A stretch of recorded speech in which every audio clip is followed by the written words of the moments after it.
You combed out your hair, Jay? Yeah. Them braids are getting itchy, I'm not gonna lie. Them braids are getting itchy, right? It'd be like that. I might try to fit the 2 strands. The afro is good and all, but like it's too plain. You told me you're getting curls, even. No, I did. Look, I did. Right? You got curls for a day? 3 days, bro. Because look, the first I did not 2 see you one day with curls. Because I was wearing a skull cap. Like I was rocking it, right? For like the first 2 days, it was decent and stuff like that. It felt like it wasn't like I had no cut. Curls or no cut. It's basically dreads with no cut. I wasn't fading that, so I was just rocking a skull cap. The 3rd day, when I woke up, the shrinkage was nuts, bro. My whole forehead was showing. That joint was terrible. I was like, I'm never getting this joint again, bro. I'm combing this joint out. You mean I haven't got a cut in like 7 months, bro? But like your hair covers it though. Plus your shrinkage is not OC. No, it is OC, bro. My hair drops like right here, bro. Like it covers your joint though. Yeah. I can't find that here. It's after song to song. I see. They start off like division. Yeah. You good? Alright. Isaiah 1. The vision concerning Judah and Jerusalem that Isaiah son of Amzon saw during the reigns of Uzzah, Jotham, Azaz, Hezekiah, kings of Judah. A rebellious nation. Hear me, you heavens. Listen, earth. For God has spoken. I reared children and brought them up, but they have rebelled against me. The ox knows its master. The ox knows its master. The donkey its owner's manager. But Israel does not know, my people do not understand. Woe to the sinful nation, a person whose guilt is great, a brood herd of evildoers, children given to corruption. They have forsaken the Lord and have spurned the Holy One of Israel and turned their backs on him. Why should he be beaten anymore? Why do you persist in rebellion? Your whole head is injured, your whole heart is inflicted. For the sole of your foot to the top of your head has no soundness, no wounds and welts and open sores, not cleansed or bandaged or smoothed with olive oil. Your country is desolate, your cities burned with fire, your fields are being stripped by foreigners right before you. Laid waste as it's thrown by strangers. Daughter Zion is left like a shelter in the vineyard, like a hut in a cucumber field, like a city under siege. Unless the Lord Almighty had left us some survivors, we would have become like Sodom. We will be like Gomorrah. Hear the words of the Lord, the rulers of Sodom. Listen to the instruction of our God, you people of Gomorrah. The multitude of your sacrifices, what are they to me, says the Lord? I have more than enough in burnt offerings of rams and the fat of fattened animals. I have no pleasure in blood of bulls and lambs and goats. When you come to appear before me, who asks you this of you, this champion of my court? Stop bringing meaningless offerings, you incense detestable to me. New moons, Sabbaths, and conventions, I cannot bear your worthless assemblies. Your new moon feast and your appointed festivals, I hate with all my being. They have become burdensome. I am weary of bearing them. When you have spread out your hands in prayer, I hide my eyes from you. Even when you offer many prayers, I'm not listening. Your hands are full of blood.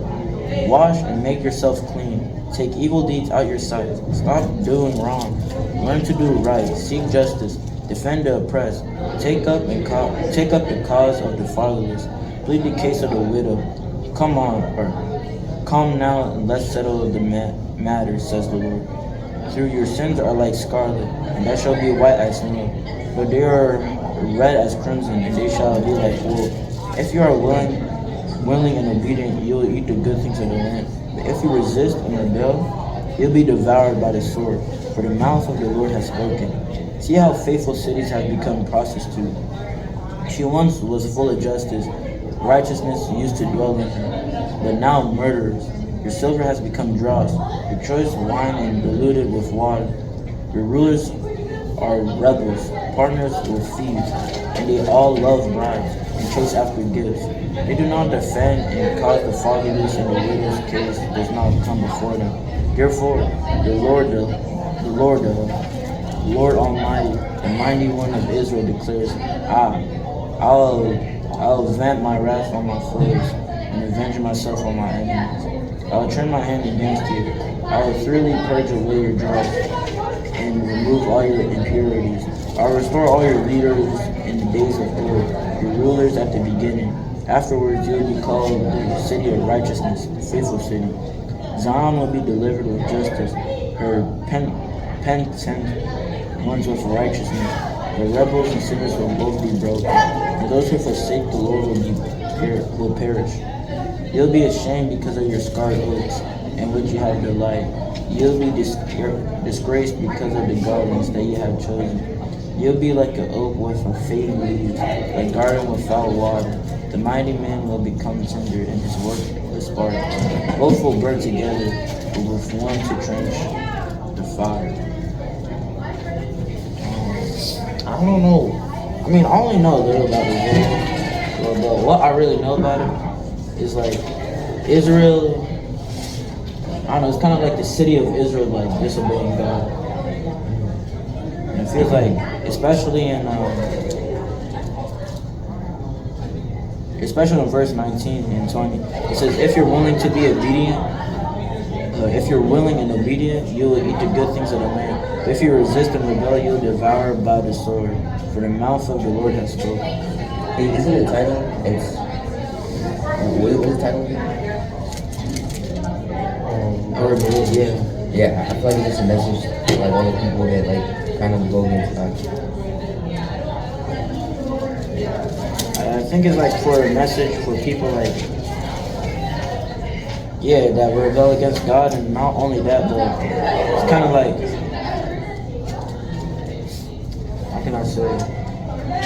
You know, like that one parable in Matthew is like the wise builder and the foolish builder. It's kind of like, how can I say? It's kind of like a warning against just people that know God but don't want to follow His ways. You know, They're kind of like people that are like born in a way that kind of like know God and like try to do good, but they still good and like they like the world. like they're in love with the world, like they got one foot in and one foot out. You know?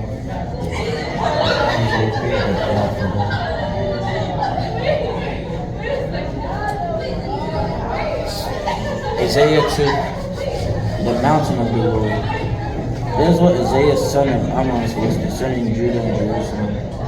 In the last days, the mountain of the Lord's temple will be established at the highest of mountains, and it will be exalted above the hills, and all nations will stream to it. Many peoples will come and say, let us go up to the mountain of the Lord, to the temple of God of Jacob.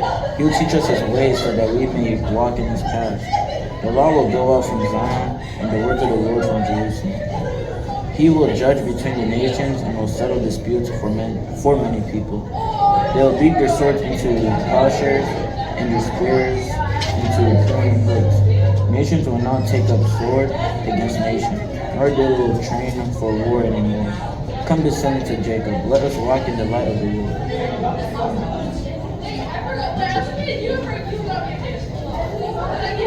What do you think God was saying, or the Bible's trying to tell us? To be honest, I'm not sure.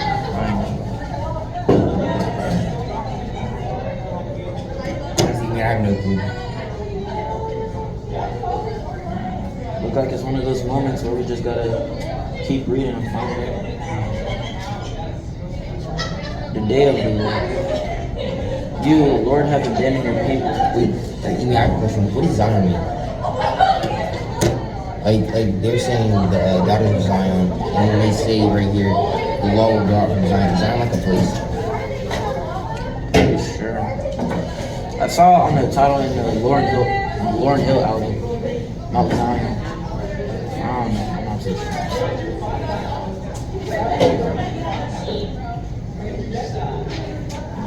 The day of the Lord. You, Lord, have abandoned your people, the descendants of Jacob.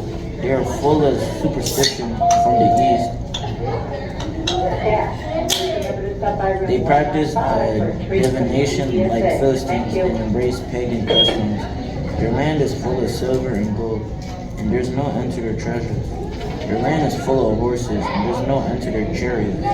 Your land is full of idols, and they bow down to the work of their hands, what their fingers have made.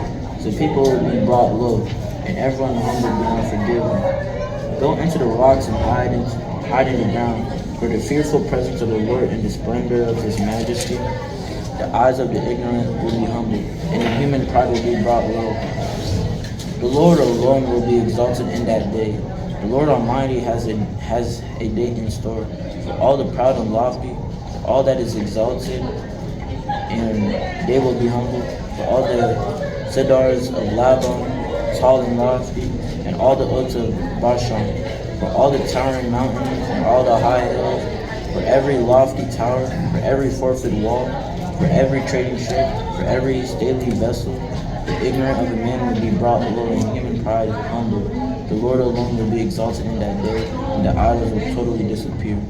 People will flee into caves and rocks, will flee to caves and rocks, and holes in the ground, for the fearful presence of the Lord, and the splendor of his majesty, when he arises to the shake of the earth. In the day that people will throw away to the moles and bags their idols of silver and idols of gold, which they will be made worship. They will flee to caverns and rocks, and to the overhanging crags, for the fearful presence of the Lord and the splendor of his majesty, when he arises to shake the earth. Stop trusting in mere humans who have but a breath in their nostrils, while you hold them in esteem. It's kind of like, have you ever read Revelations? I ain't gonna lie, Revelations is a scary book. It's kind of like showing like most of it is just telling what will happen when like Jesus comes back. There's like 7 trumpets and things of that nature. I'm not too like I read the book, but I'm not too hip about like many details. But like I know like the way they be describing like what happens when like each trumpet blows is John like it says like one half of the sea will be like red with blood and stuff of that nature. They say like the moon will be cut in half. Maybe that's wrong. It's some crazy stuff like that. I haven't read it, but I definitely have heard about it when they talk about like the sign before Jesus comes back.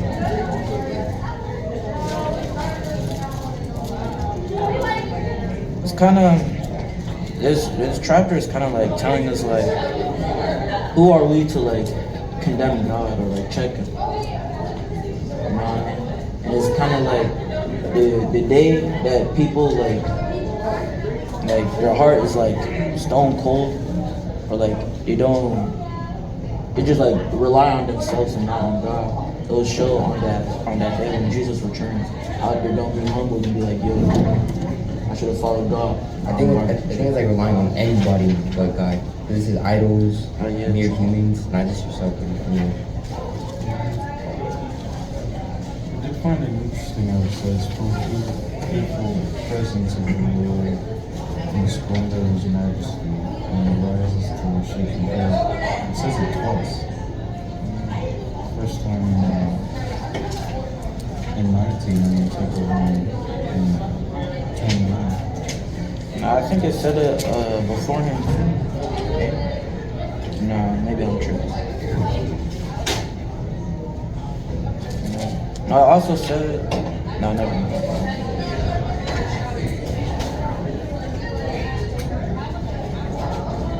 And the eyes of the ignorant will be humbled, and the human pride will be brought low.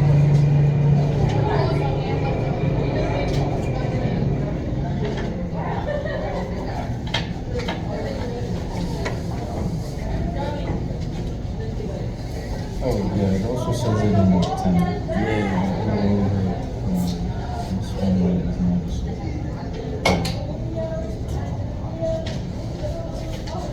Yeah, verse 10. Yeah. What part? Near the end of it, the fourth one. The Lord alone will be exalted in that day. Not the Lord and the splendor of his. Oh yeah. It says it 3 times. Related to in 21 and 19.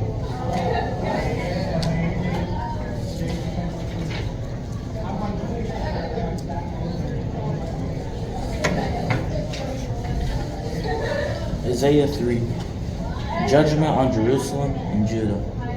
Now see, the Lord Almighty is about to take Jerusalem and Judah, both supply and support, all supplies of the food and all, supplies of water, the hero and the warrior, the judge and the prophet, the diviner and the elder, the captain of the 50 and the man of the ring, the counselor, skilled craftsman, and clever enchanter. I'll take mere youths, their officials, children will rule over them. People will oppress each other, man against man, neighbor against neighbor. The young will rise up against the old, and nobody against the honored. A man will seize one of his brothers and his father's house and say, "You have a cloak, you be your leader. Take charge of the heap of ruins." But in the day he'll cry out, "I have no remedy. I have no food or clothing in my house. Do not make me the leader of the people." Jerusalem staggers, Judah is falling. Your words or deeds are against the Lord, defying his glorious presence. The look on their faces testify against them. They parade their sins like Sodom, and they do not hide it. Woe to them! They have brought their disaster upon themselves. Tell the righteous, it will be well with them, for they enjoy the fruit of their deeds. Woe to the wicked! Disaster is upon them. They will be paid back for what their hands have done. Youth oppress my people, women rule over them. My people, your guides lead you astray. They turn you from the path. The Lord takes his place in the court. He rises to judge the people. The Lord enters into judgment against the elders and the leaders of his people. Is it you who have ruined my vineyard and plundered from the poor in your houses? What do you mean by crushing my people and grinding the faces of the poor? Declares the Lord Almighty. The Lord says, "The women of Zion are haughty, walking along with outstretched necks, flirting with their eyes, strutting along with swaying hips, and ornaments jingling on their ankles. Therefore, the Lord will bring swords on the heads of women of Zion. The Lord will make their scalp a ball. In that day, the Lord will snatch away their finery and bangles and headbands and crescent necklaces, the earrings and bracelets and bottles, and their headdresses and their anklets and sashes, the perfume bottles and charms, and singlet rings and nose rings, and fine robes and caps and cloaks, the purses and mirrors, and the 9 garments, and the cuirass and shawls. Instead of fragrance, there will be strength. Instead of sash, a robe. Instead of a well-dressed hair, baldness. Instead of fine clothing, sackcloth. Instead of beauty branding, your men will fall by the sword for warriors in battle. The gates of Zion will lament the mourn. The stoop, she will sit on the ground.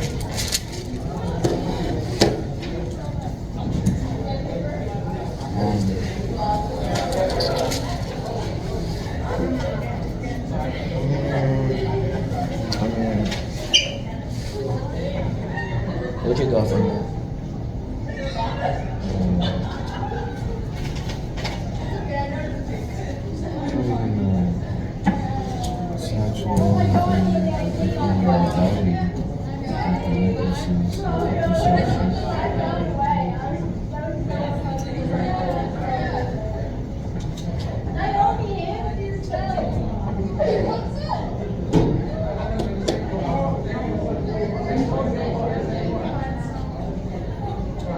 So all the people here are pretty simple, because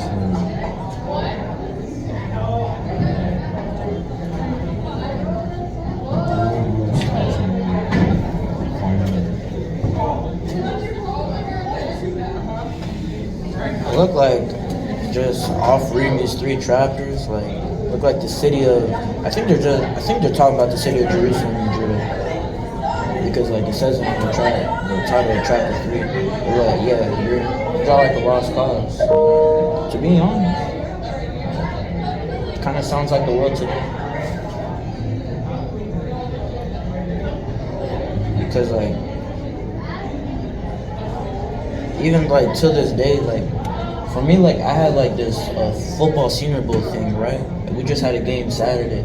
I didn't have like as much stats as like I would like to, and like my mind is kind of wrestling though. Like my life is not defined by football, but it's like yo, and you get the stats that I want, but it's like yo, at the end of the day, it don't really matter. You know, I got God. It's kind of like wrestling with that thought. So it's kind of like this, and it's kind of like somewhat relate to it because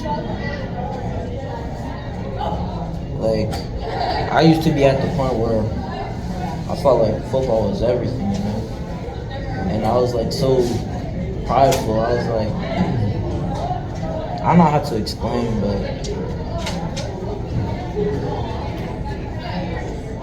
yeah. Football is like the entire personality. Literally.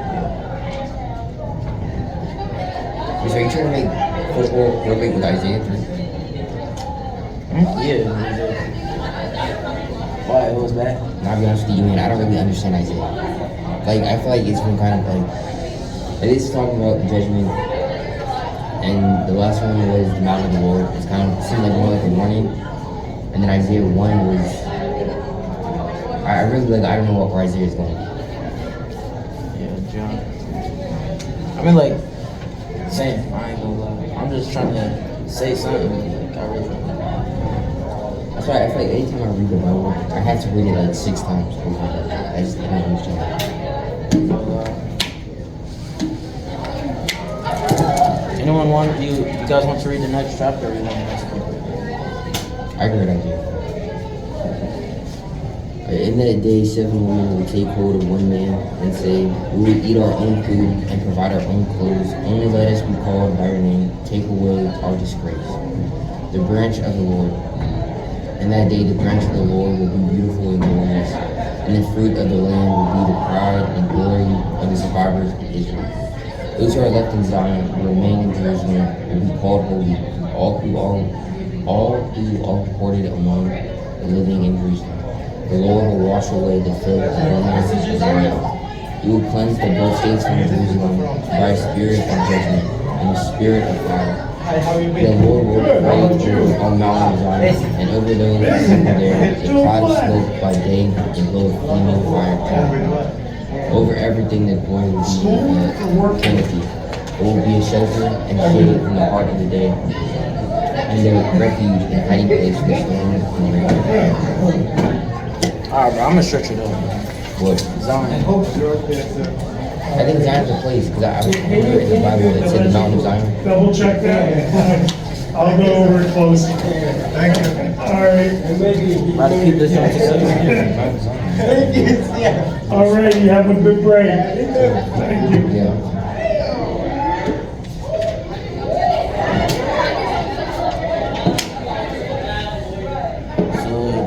Bible, Zion begins with a specific just through the fortress captured by King David in Jerusalem. 2 Samuel 5:7, where it evolves into a powerful symbol of God's dwelling place, the spiritual heart of Israel, Jerusalem itself, and ultimately the heavenly city of God.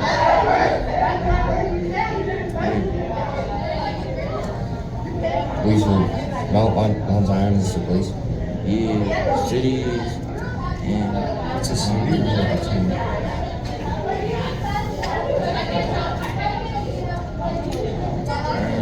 Bible. I spelled that completely wrong. So it looks like Jerusalem is in Zion.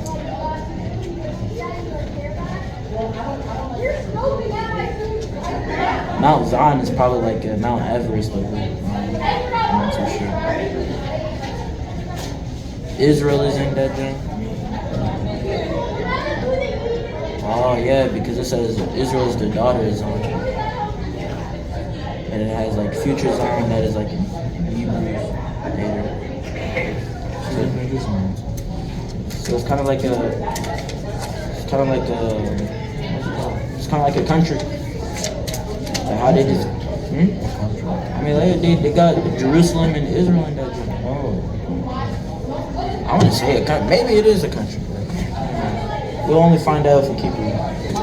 I just typed in what is Isaiah, and it says it's about judgment, hope, and the coming Messiah. So it talks about like prophets.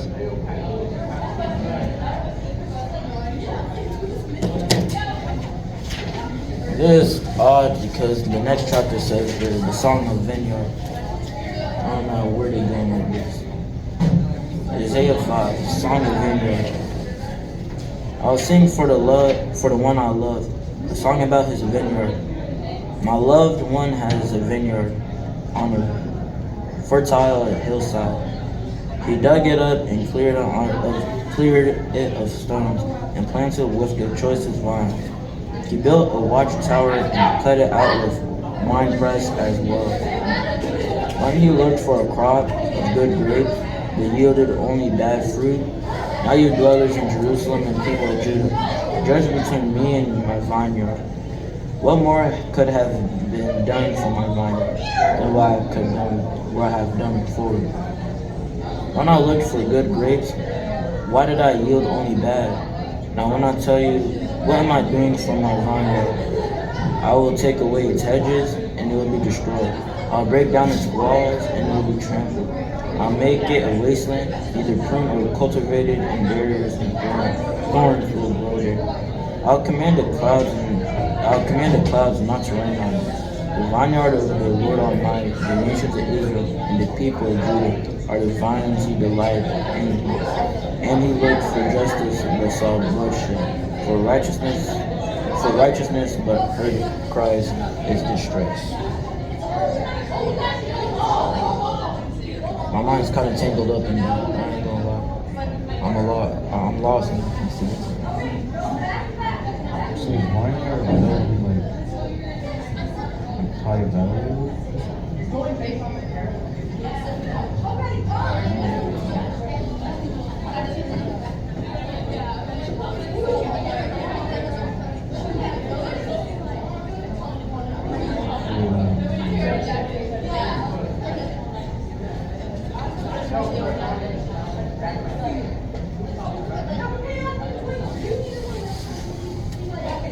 Yo, it's low-key cold, bro. It's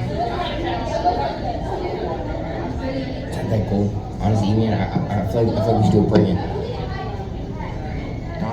Because we didn't do a praying. I saw in church where like you gotta pray to the Holy Spirit and seek wisdom whenever you read the Bible. You wanna do it? You got it, man. Our heads closed.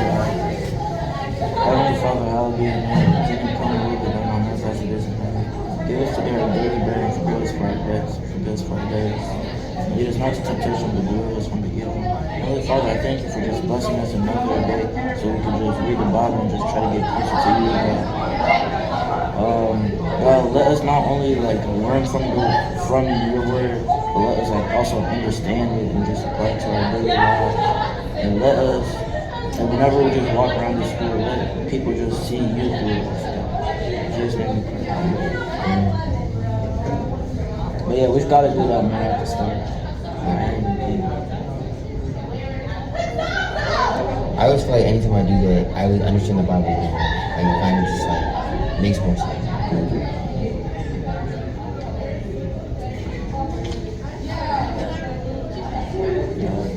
Woes and judgments.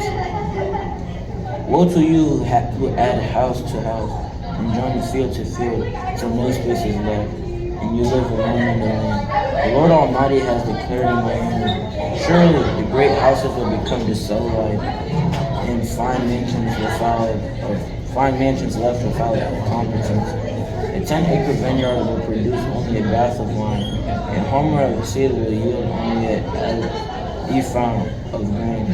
Woe to those who rise early in the morning, to run after their drinks, to stay up late at night, until they are inflamed with wine. They have hearts and layers at the banquets, pots and tremblayers, 10 barrels and wine. But they have no regard for the deeds of the Lord, no respect for the work of his hand. Therefore, my people will go into exile for the lack of understanding. Those of high rank will die of hunger, and the common people will be parched with thirst. Therefore, death expands its jaws, opening wide its mouth into the descendants of your neighbors and masters, of all the brothers and brothers. So people will be brought low and everyone humble, and their eyes are ignorant humble. But the Lord Almighty will be exalted by his justice, and the Holy God will be proved holy by his righteous acts. The sheep will graze in their own pasture. Lambs will feed among the ruins of rich. Woe to those who draw sin along their cords of descent, and wickedness is cartwheel. To those who say, let God hurry, let his hasten his work, so we may see it. The plan of the Holy One of Israel, let it approach and let it come into view, so we may know. Woe to those who call evil good and good evil, who put darkness for light and light for darkness, who put bitter for sweet and sweet for bitter. Woe to those who are wise in their own minds and clever in their own sights. Woe to those who are heroes at drinking wine and champions at mixing drinks, to inquire the guilty for God, but deny justice to the innocent. Therefore, as tongues of fire lick up straws, and as dry grass sinks down the flame, so the roots will decay and the flowers blow away like dust. For they have rejected the law of the Lord Almighty, and spurned the words of the Holy One of Israel. Therefore, the Lord's anger burns against his people. His hand is raised and he strikes them down. The mountains shake. The dead bodies are like refuse in the streets. Yet, for all this, his anger is not turned away. His hand is still upraised. He lifts up a banner over distant nations, and he whistles for those at the ends of the earth. Here they come, swiftly and speedily. Not one of them grows tired or stumbles. Not the slumbers or sleep, or the belt is loosened at the waist. Not sandals straps is broken. The arrows are sharp. All the bows are strong. The horses' hooves seem like fins. The chariots' wheels are like whirlwinds. The roars is like of a lion. The roars like young lions, and the growls as they seize the prey and carry it off with no one to rescue. In that day they will roar over it like a roaring of the sea. And if one looks at the lake, there is only darkness and distress, even when the sun will be darkened by the clouds.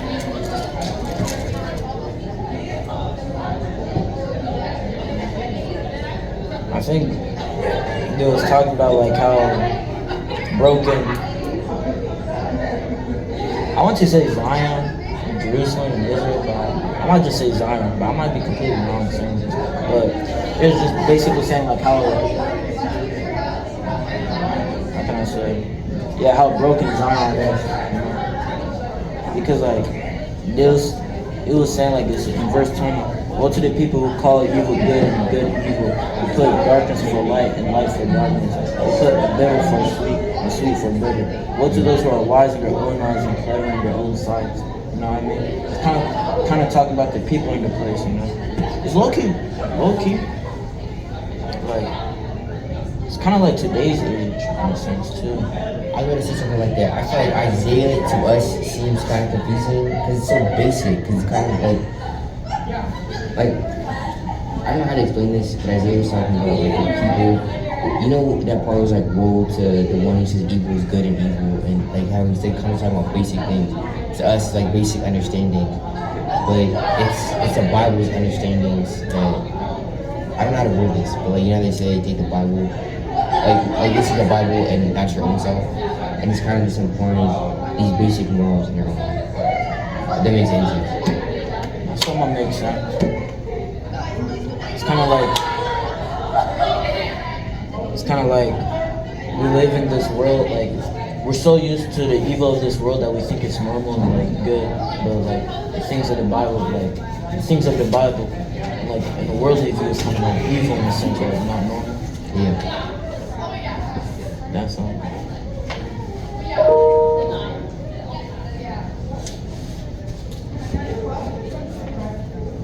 What you think?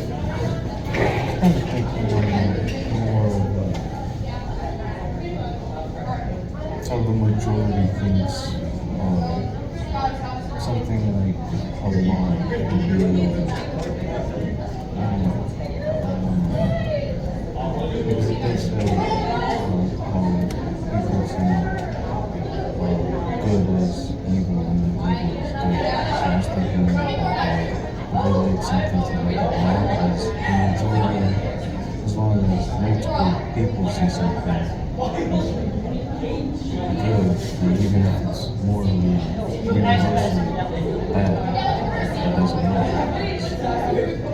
As long as multiple people see it as good, I guess in their views, in their values, it would just be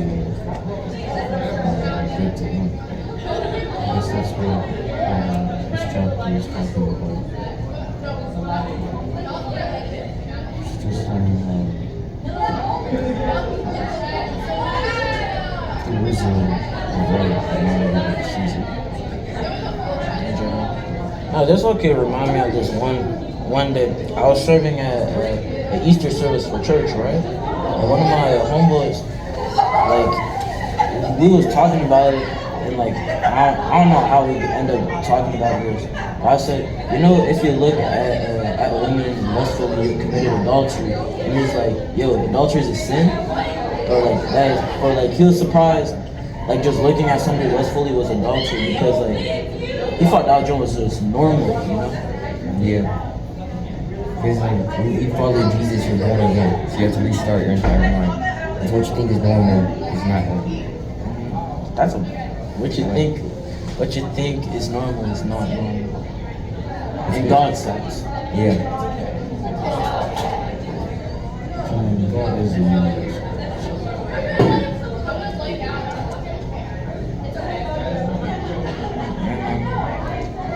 Like, even like as I got like back in like middle school, I used to listen to like rappers like bro, 8th grade freshman year, I was cranking to Lil Uzi, bro. But as I got closer to God and I really listened to them lyrics, bro, like I can't even listen to it anymore, bro. I used to listen to Ken Carson, and I don't know if you heard about the tattoo that he got. I could not listen to it. Oh, you don't even talk about Playboy Cardi, bro. That I was cranking to him, or OC, bro.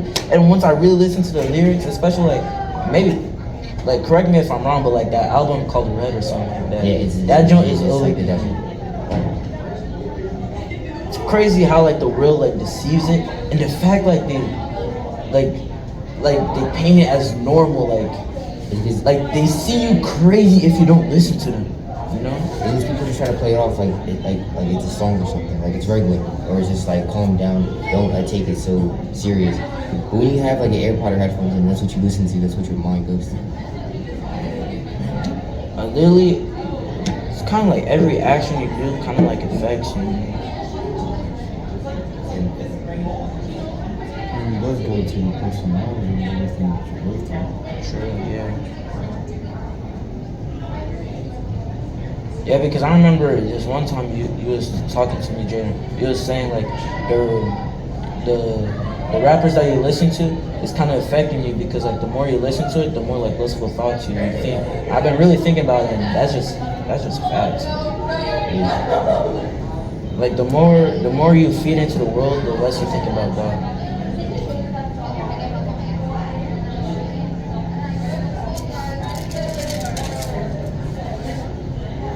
What time is it? 11:54. You want to get this last chapter in, or just When does lunch end? 57? If you want, we can just talk for the last 3.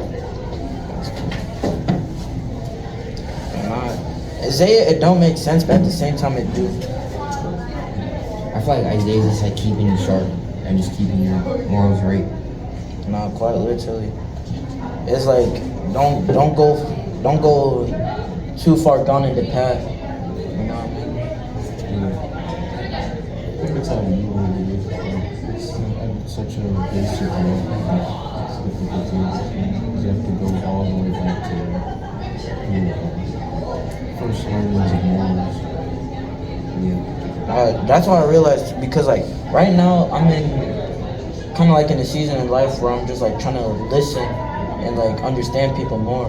But like beforehand, before I was trying to do that, whenever I'm like talking to somebody, and even when we started the Bible talks like last year, I was so quick at just trying to get my point out, you know what I mean? Like really not like yeah, I would listen to you, but I just wanted to say what I wanted to say and get it out of my head. That's why you see me freshman year, I was just a goofball saying whatever because I just wanted to say whatever's in my mind. But I realized like you really get to like learn more and like just how can I say like see how the world is when you really like just listen and observe and like really like be quiet, you know?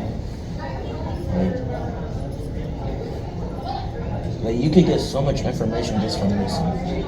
I feel like you have 2 ears in one mouth.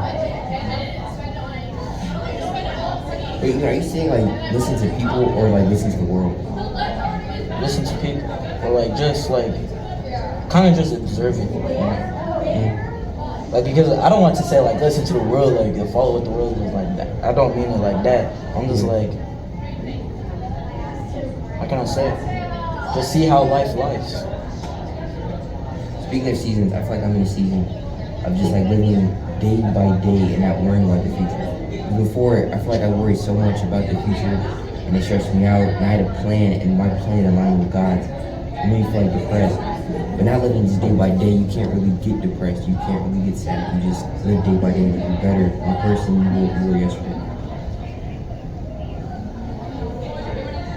You know, like people, especially my teammates, they always get mad when I say this, but they be talking about, yo, I can't wait for the game tomorrow, I can't wait for like something like in the future. I'm just like, yo, what if this is our last day?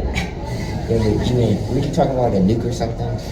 Whoa, what you talking about? No, something like we could all die to it. I mean, we can. This could be our last hour. I remember you told me like in a group chat, you told me it's like freshman or like a bomb to drop or something like that. It can. You never know. Who are we to decide? Hopefully they don't strike me. Yeah. You just edit that part out, man.